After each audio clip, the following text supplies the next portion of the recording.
In this introduction to the deviceWISE industrial automation platform, we provide an overview on setting up and connecting devices with enterprise applications. This module illustrates how deviceWISE can be used to move critical information from production equipment such as PLCs, RFID readers, and robots to enterprise systems and applications such as relational databases. Hello, my name is Paul. I will be guiding you through this deviceWISE demonstration today. The demonstration is divided into 3 sections.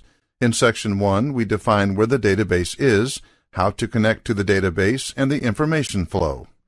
In Section 2, we define the devices that will be added, how to connect the devices, and what information will be sent to the database. In Section 3, with the enterprise and devices configured, we create a trigger that will cause the information to flow. Let's begin. We start by opening the deviceWISE workbench. For this demonstration, we'll work in Projects, Enterprise, and Devices. First, we'll concentrate on the enterprise connectivity.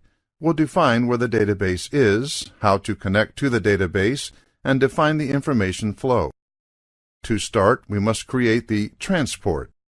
A transport represents the connection to the enterprise application. In this example, we'll select a database server. In this transport window, we must enter the database name, the IP address, user credentials, database type, and other required information to give deviceWISE access to the database server. deviceWISE supports many types of databases including Oracle, IBM DB2, PostgreSQL, and Microsoft SQL. For this demonstration, we will use the Microsoft SQL Server database. The transport for this demonstration is named SQL Server_transport.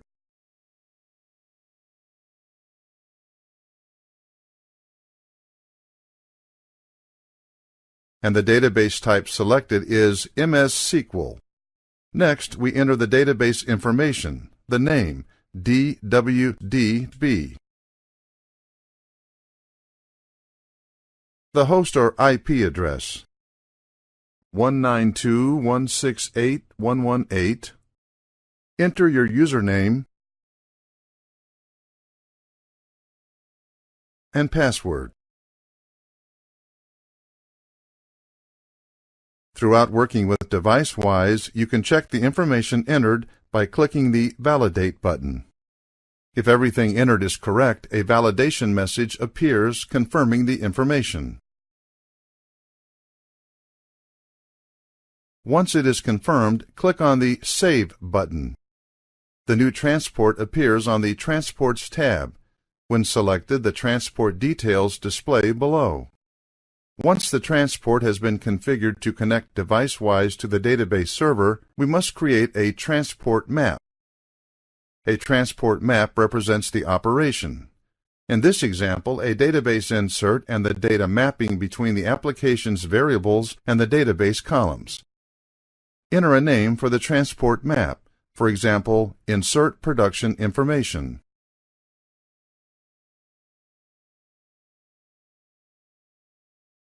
Next, select the newly created transport, SQL Server_transport.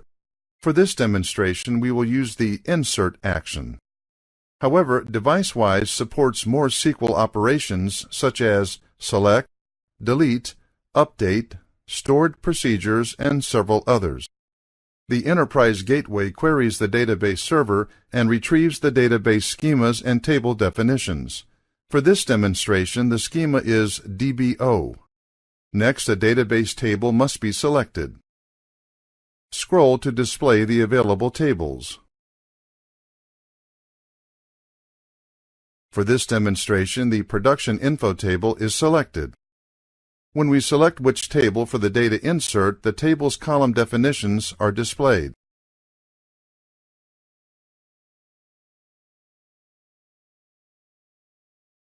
Click the Map Table button to add the columns as logical variables to the Input tab at the top part of the panel. The data will be collected and entered into the table. It is then displayed in the input list. These are the logical variables that will be used to associate the PLC information.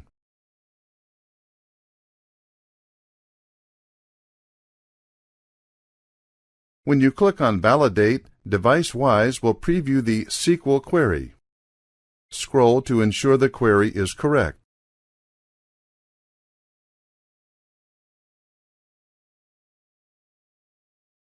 If everything is correct, close the preview window and save the transport map definition. Now that we have defined where the database is, how to connect to the database, and the information flow, we must now focus on the devices.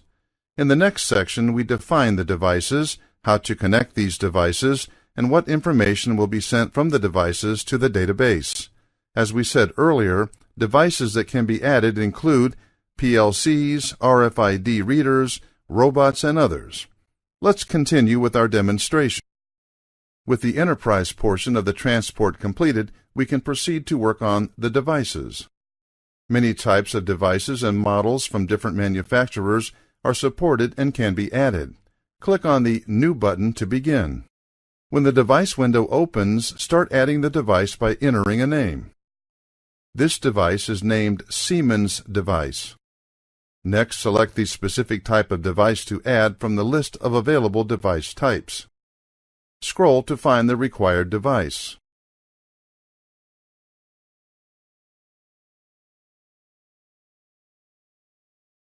For this demonstration, we will add a Siemens S7300 PLC. Once the device is selected, add the IP address and validate the information. If the information is correct, click OK and save the device. By default, every newly defined device is in the stopped state. When you open the Variable tab, you see that there are no tags yet for the newly selected device. We have to return to the Device tab to start the device. When you click on the Start button, deviceWISE connects to the device and automatically retrieves all of the tag information inside the PLC. Return to the Variable tab to see the tag information. Select the device icon to see all the PLC areas. Scroll to review all of the information inside the PLC.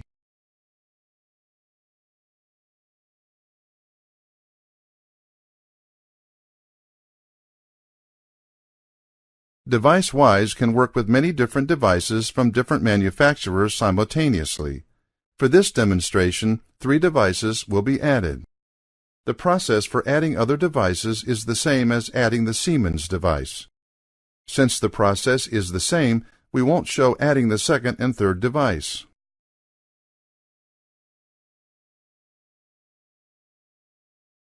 Now we have established a transport and created a transport map which maps the data between the variables and the database columns.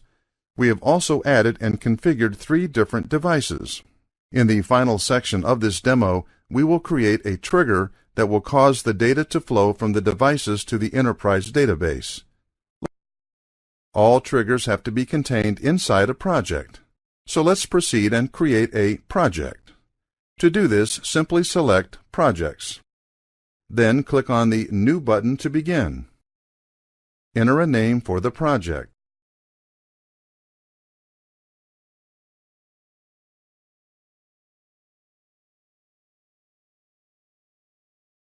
Then click OK. Similar to devices, new projects appear in the default stopped state. Next, click Start. The project state changes to Started. Next, click the Open button to display the Project tab. When opened, the Project tab is displayed. Then, click on the New button to create a trigger. Using simple visual logic like flowcharts, you can initiate or trigger actions and operations based on a set of events.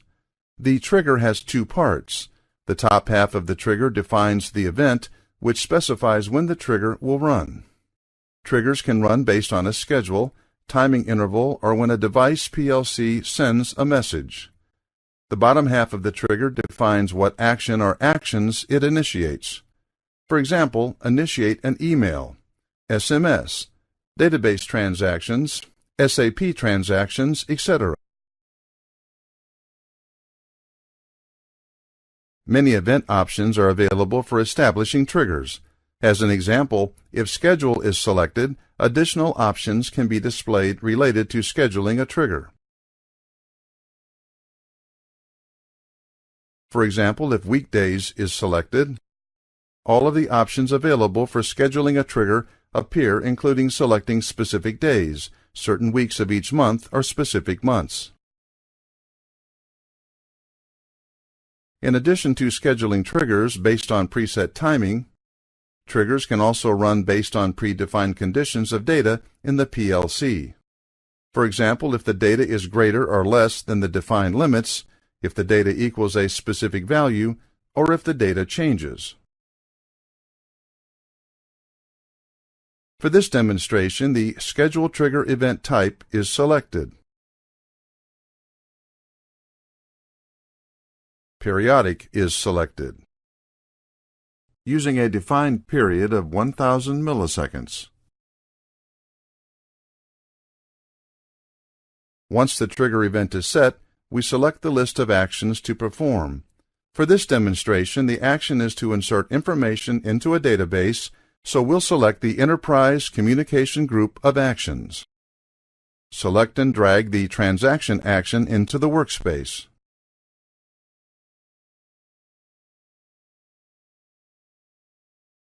Once the transaction action is complete, we need to connect the success and failure endpoints. To add an end execution success action, select the green oval and drag it onto the workspace. Click on the plus sign to add the endpoint. To add a second end execution success point, select and drag another green oval onto the workspace.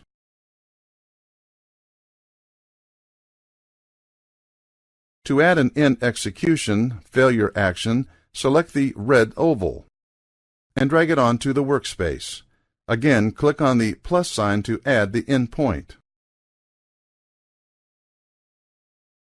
Next, we have to connect the end execution actions to the transaction. Connect the red transaction arrow and end execution failure action. Connect the blue transaction arrows to the end execution success actions.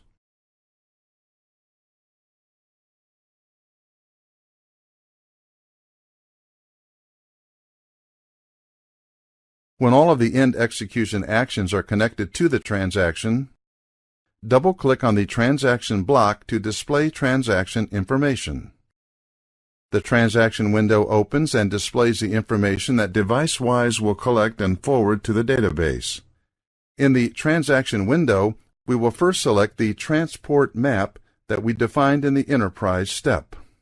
Then we will select value and type of each PLC variable being transferred to the database. The value and type of information that will be collected must be selected for each of the columns in the database.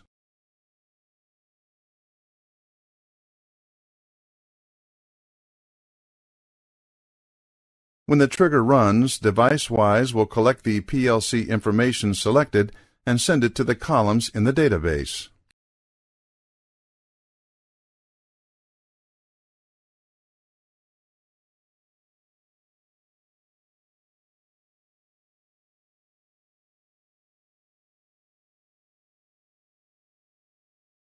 The value and type settings must be selected for each of the variables. Since the process for selecting the value and type is the same for each variable, we will skip to the finished transaction. When all the information has been selected, close the transaction window and enter a name for the trigger.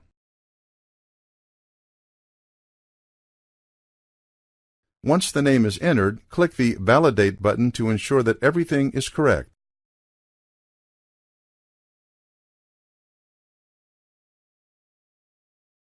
If everything is correct, save the trigger. The trigger is in the default state, which is stop. Click the Start button to have the trigger begin to execute. Click Refresh to view the status of the trigger execution. If the trigger completes successfully, the success count will increase. If you click the Refresh button again, successes will be updated and show an increase.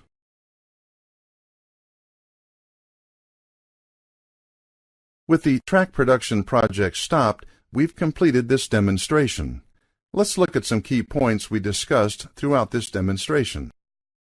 In Section 1, we learned that deviceWISE can be used to move critical information from production equipment to enterprise systems and applications, such as relational databases. Through deviceWISE, a transport was configured and a transport map created to allow the data from various devices to be inserted into the database records.